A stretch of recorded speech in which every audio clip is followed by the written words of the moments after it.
ہمارے لیے آج دن تھا اور انہوں نے یہ ثابت کیا کہ یہ پاکستان کے ساتھ کھڑے ہوئے ہیں۔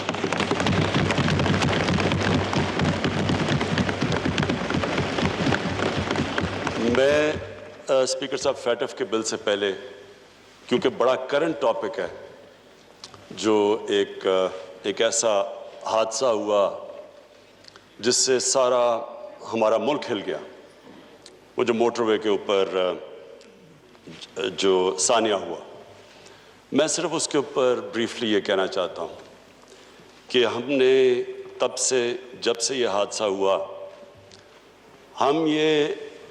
میں صرف اس کے اوپر بریفلی یہ کہنا چاہتا ہوں کہ ہم نے جب سے یہ حادثہ ہوا،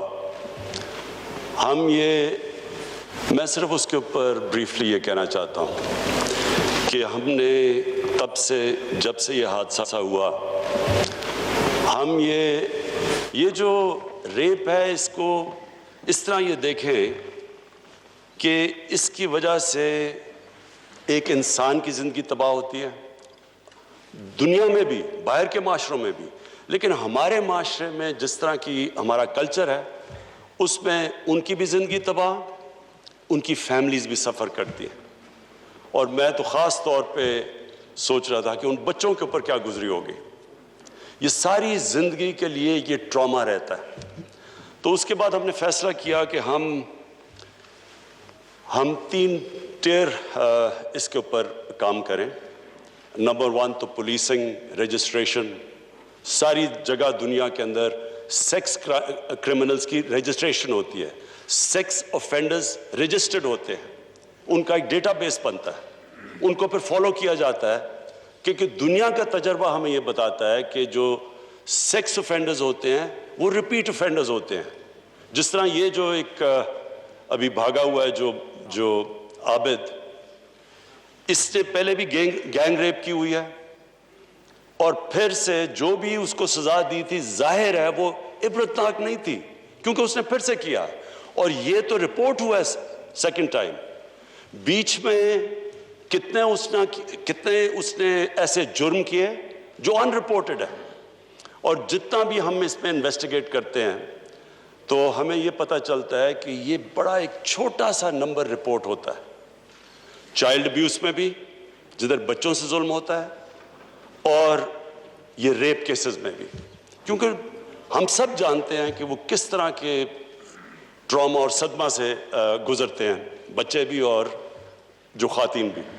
تو اس کے اوپر ہم تیاری کر رہے ہیں ایک بل کی، لیجسلیشن کی، جس میں عبرتناک سزا ہو، خوف زدہ ہو لوگ، یہ کرتے ہوئے ان کو پتہ ہو کہ کسی کی جب وہ زندگی تباہ کریں گے تو اس کے کانسیکوینسز ہیں۔ انشاءاللہ یہ بل تیار ہو رہا ہے، یہ آپ کے سامنے چند دنوں میں ہم پیش کریں گے، اور اس میں صرف یہی نہیں کہ عبرتناک سزا دینی چاہیے، اس کے اوپر بھی ڈسکس کر رہے ہیں، لیکن یہ بھی کہ جو ہم نے یہ بھی اسیس کیا کہ یہ بھی جو حل اگر ہم پکڑ بھی لیں، اور انشاءاللہ ایک تو پکڑ کے دوسرے کو پکڑ بھی لیں گے، اس کے بعد بھی اس کو کنوکٹ کرنا آسان نہیں ہے، کیونکہ جس طرح کی ایویڈنس چاہیے عدالت کے اندر وہ بہت مشکل ہوتا ہے، کیونکہ ظاہر ہے جس طرح کی وہ ایویڈنس دینی ہو وٹنس باکس میں کھڑے ہو کے، وہ بہت مشکل ہوتا ہے۔ تو اس کے لیے بھی ہم پریپریشن کر رہے ہیں کہ پروٹیکشن آف وٹنس کی، کہ کیا ان کو سامنا نہ کرنا پڑے عدالت میں، تو اس کی بھی انشاءاللہ پوری ایک کمپریہنسو ایک لیجسلیشن لے کے آئیں گے۔ دوسرا جی، میں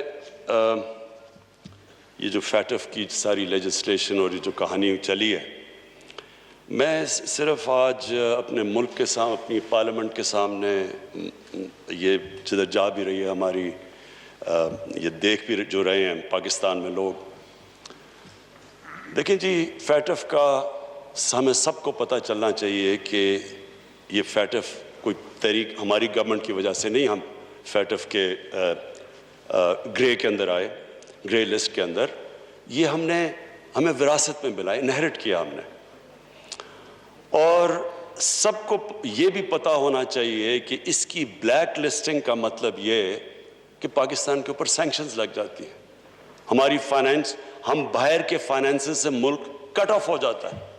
اور وہ ملک جو پہلے مشکل حالات میں تھا اور جس کا سب سے بڑا پرابلم فورن ایکسچینج ریزروز تھے، فورن ایکسچینج ریزروز جب آپ اس سطح پہ ہوں جو ہمارے تھے آج سے 2 سال پہلے، اس کا مطلب یہ کہ سارا پریشر پڑتا ہے کرنسی کے اوپر، روپے کے اوپر.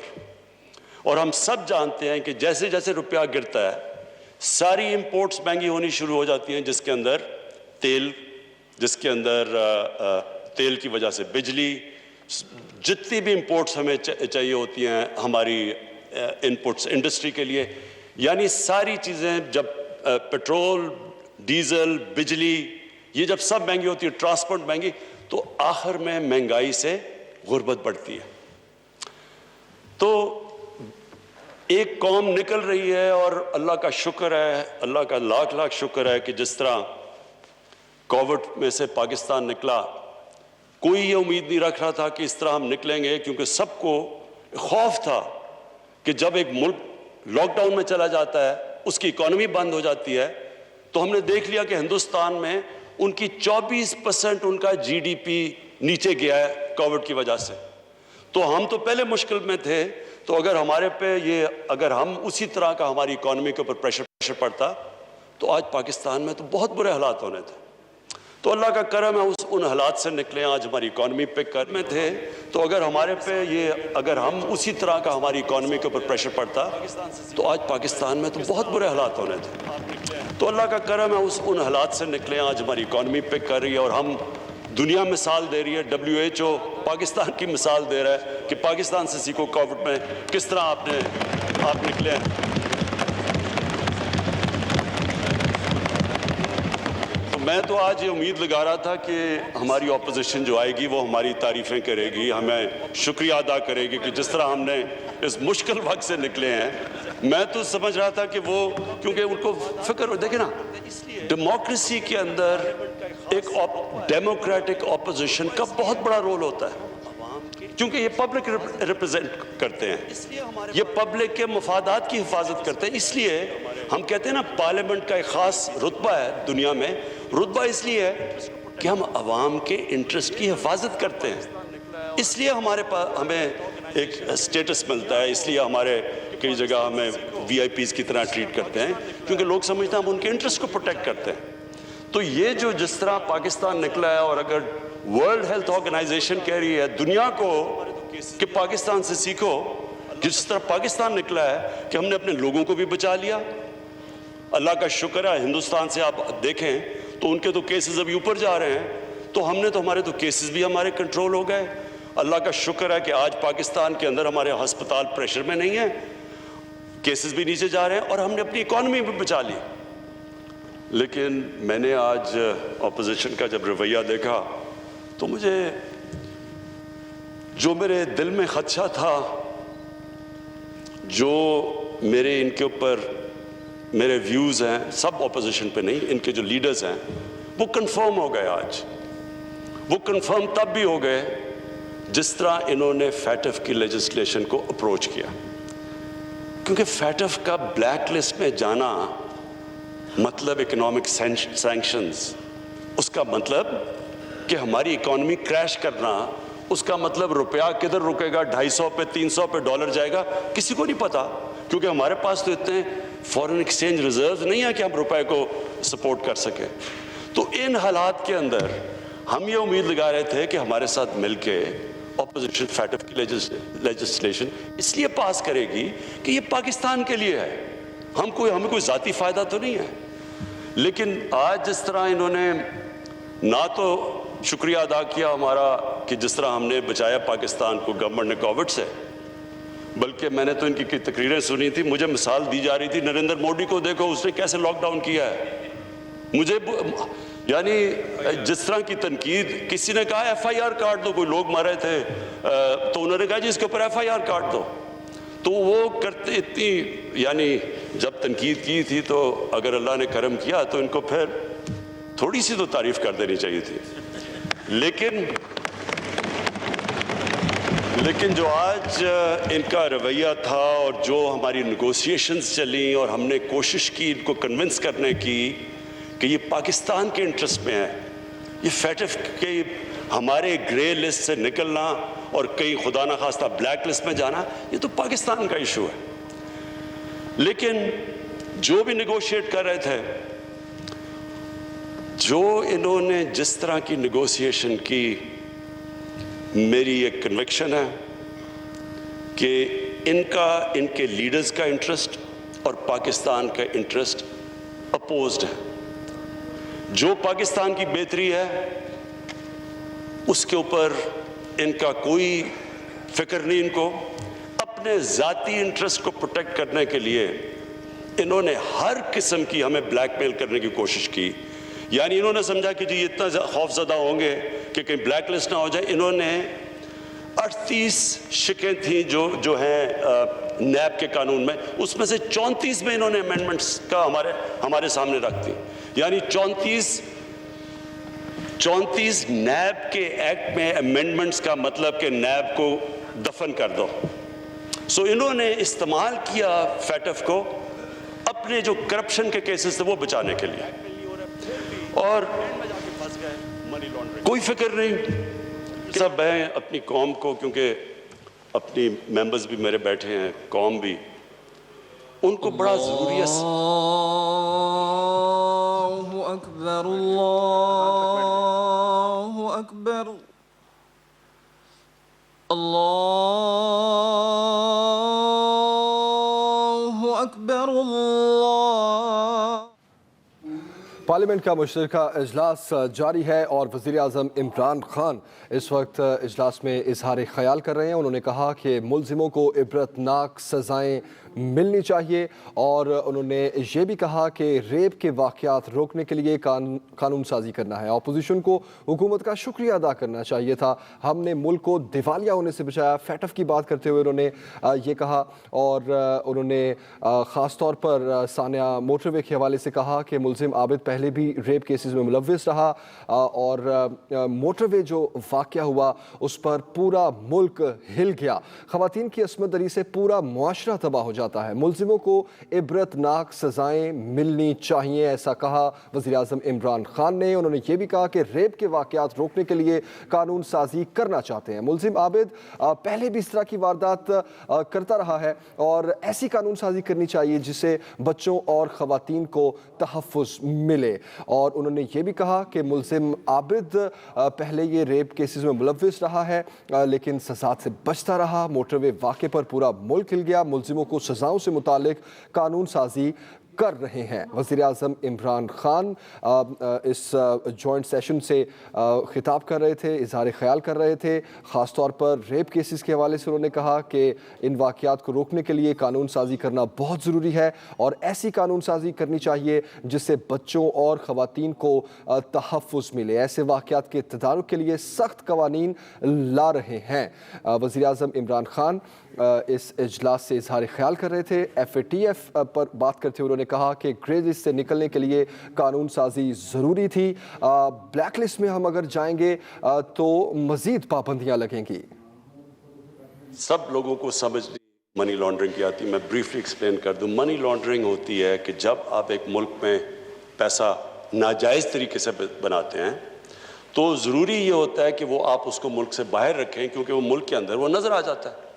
تو اس لیے جب آپ ساری دنیا میں، ہمارا یہ ایشو نہیں ہے، یہ صرف یہ ساری تیسری دنیا میں جو ڈیولپنگ ورلڈ ہے، آپ ہر ڈیولپنگ ورلڈ میں دیکھیں کہ جدھر بھی ان کی پرائم منسٹرز یا منسٹرز جب پیسہ چوری کرتے ہیں تو وہ ملک سے باہر بھیج دیتے ہیں، اور اس کو کہتے ہیں منی لانڈرنگ، کیونکہ یہ انلیگلی باہر جاتا ہے. اور پھر یہ اس سے پراپرٹیز لے لیتے ہیں باہر. لنڈن میں بلکہ ابھی میں ایک یوٹیوب کے اوپر ایک ویڈیو دیکھ رہا تھا کہ کس طرح ہندوستان میں بتا رہے ہیں کہ ان کے بڑے بڑے امیر لوگ جنہوں نے پیسے چوری کیے ہوئے ہیں وہ سب لنڈن میں بیٹھے ہوئے ہیں، اور ان کے پاس اربوں ڈالرز کی پراپرٹیز اور ان کی بینک اکاؤنٹس ہیں، لیکن ہندوستان کی حکومت کے لیے بڑا مشکل ہے وہ پیسہ واپس لانا.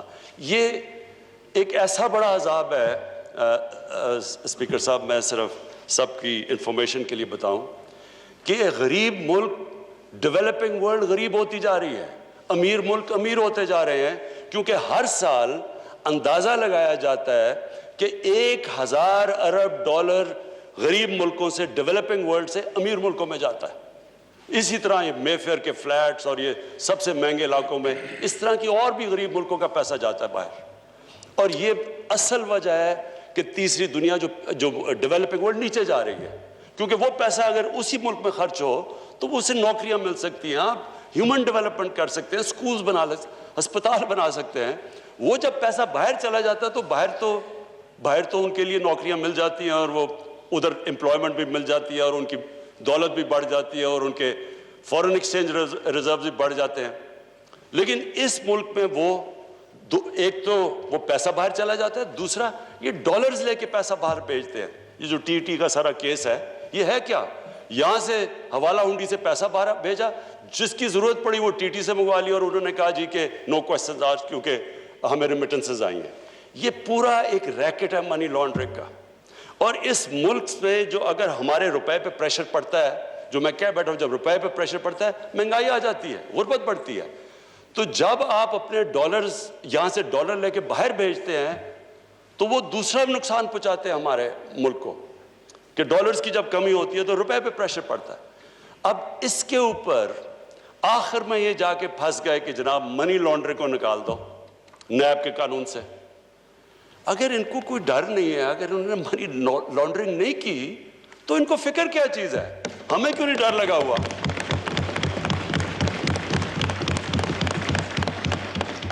اور افسوس یہ ہے کہ اس کے اوپر انہوں نے اتنا زیادہ سارا ہمارے ٹائم بھی ضائع ہوا, یہ سارا ادھر تک پہنچے. اور پھر سے میں یہاں اپنی ٹیم کا بہت شکریہ ادا کرتا ہوں کہ آپ سب آج آئے اور آپ کا جو جذبہ, اور آپ بیٹھے اور اتنی دیر تک آپ نے پوری صبر سے کام لیا.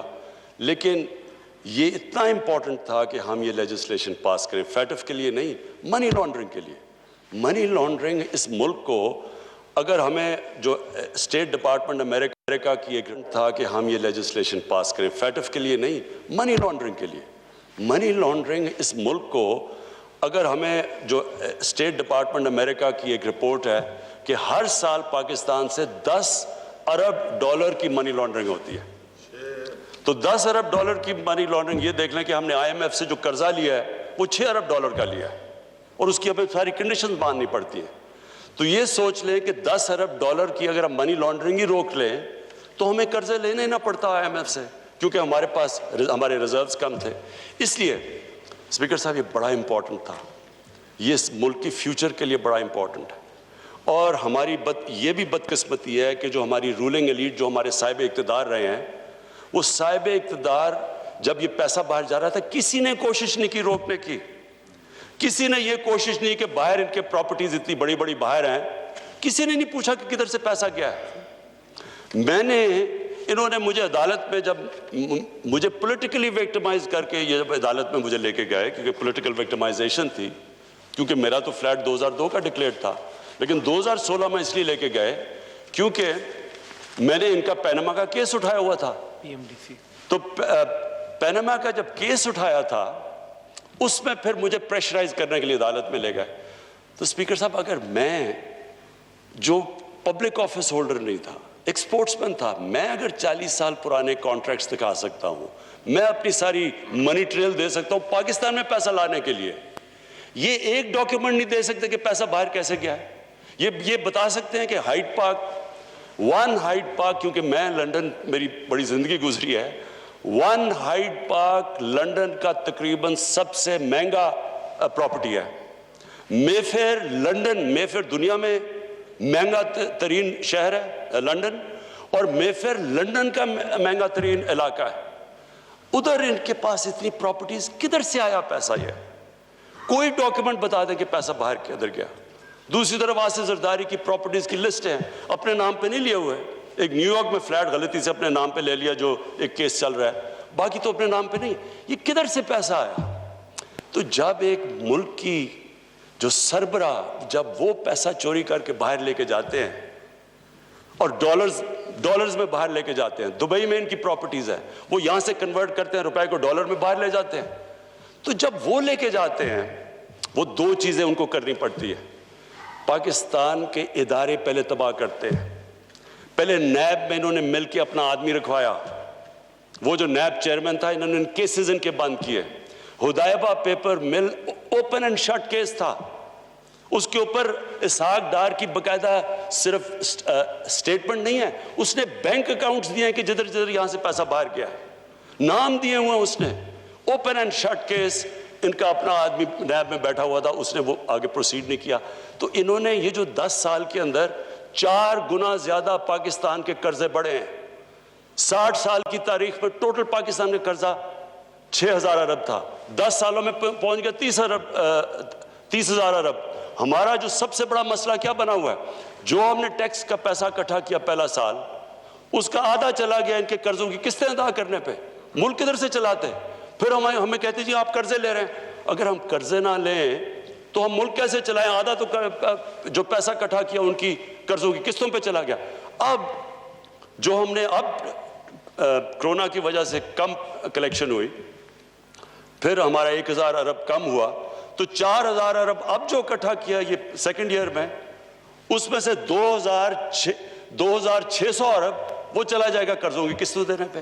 تو اسپیکر صاحب بات یہ ہے کہ یہ کیسے ہو سکتا ہے کہ آپ نے 10 سال میں اس ملک کو بوجھ ڈال دیا, اس کا ملک کا جو قرضہ ہے وہ 4 گنا زیادہ بڑھا دیا, اور آپ جب بات کریں کرپشن کی تو کہتے ہیں پولیٹیکل وکٹمائزیشن ہے, کبھی کہتے ہیں کہ جی یہ بلیک میل ادھر کر رہے ہیں, کبھی پہلے انہوں نے بلیک میل اس پہ پہلے ہمیں کہا جی پہلے دن سے شروع کر دیا کہ جناب ہم مانتے ہی نہیں الیکشن کو, ہم کہہ رہے ہیں کہ کھولیں جو آپ چاہتے ہیں, بتائیں ہمیں کون سی. اس کے بعد بات ہی نہیں کی, اسمبلی نہ چلنے دیں, تقریر نہ کرنے دیں. یہ تو آج وہ ہے نہیں تو میں تقریر کر رہا ہوں, نہیں تو تقریر نہیں کرنے دیتے. تو یہ وہ لوگ ہیں جو ان کا انٹرسٹ ہی نہیں ہے پاکستان کا. دیکھیں نا, اگر جو اسمبلی کا سب سے بڑا کام ہے کہ پبلک انٹرسٹ کی حفاظت کرنا, تو کیا یہ پبلک کے انٹرسٹ کی حفاظت کر رہے ہیں؟ یہ تو اپنے جو لیڈرز کی چوری کیے ہوئے پیسے کی حفاظت کر رہے ہیں. ان کا تو انٹرسٹ ہی الٹا ہے پاکستان سے. جو پاکستان کا انٹرسٹ ہے, پاکستان کا تو انٹرسٹ ہے کہ یہ چوری کیا ہوا پیسہ واپس ہے. انہوں نے اپنی اپوزیشن کا مقصد یہ بنا دیا کہ کسی طرح وہ اس چوری کیے ہوئے پیسے کو بچا لیں. کیسے ایک ملک ترقی کر سکتا ہے جب ایک ملک کے جو بڑے بڑے جن لوگوں کے پاس اتنا, ہمیں پتہ ہے, ہمیں اسپیکر صاحب میں نے تو ان کو سب کو دیکھا ہوا ہے, مجھے تو پتہ ہے ان کی پہلے حالات کیا تھے. مجھے تو پتہ ہے یہ جس طرح اب آپ جو دیکھ رہے ہیں, اسحاق ڈار کو دیکھیں. اسحاق ڈار ایسے لگتا ہے کہ اس کے باپ کی سائیکل کی دکان نہیں تھی, مے فیئر میں کوئی مرسیڈیز کا شو روم تھا. نواز شریف کی فیملی, اب ان کی فیملی دیکھ لیں, ان کی فیملی ایسے نہیں لگتی کہ گوال منڈی میں بڑی ہوئی ہے, لگتا ہے یہ بکنگھم پیلس میں بڑے ہوئے ہیں سارے. کدھر سے پیسہ آیا اتنا پیسہ؟ اور جواب مانگو تو جی یہ سیاسی انتقامی کاروائی ہو گئی. اسپیکر صاحب میں آخر میں اپوزیشن کو پھر کہتا ہوں, آپ نے جو بھی, ہم ہر طرح کی آپ سے کمپرومائز کرنے کے لیے تیار ہیں. جو آپ چاہتے ہیں ملک کے لیے, جمہوریت کے لیے, ہمارے سے کہیں ہم کمپرومائز کرنے کے لیے تیار ہیں, لیکن ہم کرپشن کے اوپر کمپرومائز کرنے کے لیے نہیں.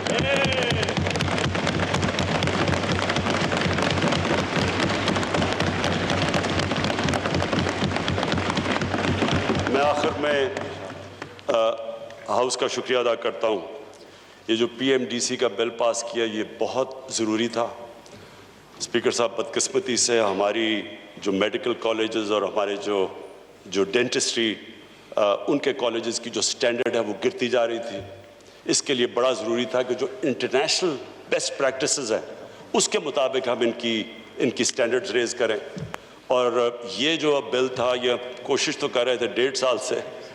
میں پھر سے ہاؤس کا بڑا شکریہ ادا کرنا چاہتا ہوں کہ آج انہوں نے یہ بل پاس کیا, اور انشاءاللہ اس سے ہمارے ڈاکٹرز اور ڈینٹسٹ کی سٹینڈرڈ بڑھ جائے گی. بہت شکریہ. میں بھی تمام ہاؤس کو بہت بڑا مبارکباد دیتی ہوں, کیونکہ آج ہم نے تاریخی قانون سازی کی ہے. آپ سب کو بہت مبارک ہو, کیونکہ یہ ہمارے لیے ایک بہت بڑی بات ہے کہ ماشاءاللہ جو قانون سازی ملک و قوم کے بہتر مفاد میں تھی آج وہ ہو گئی ہے. جی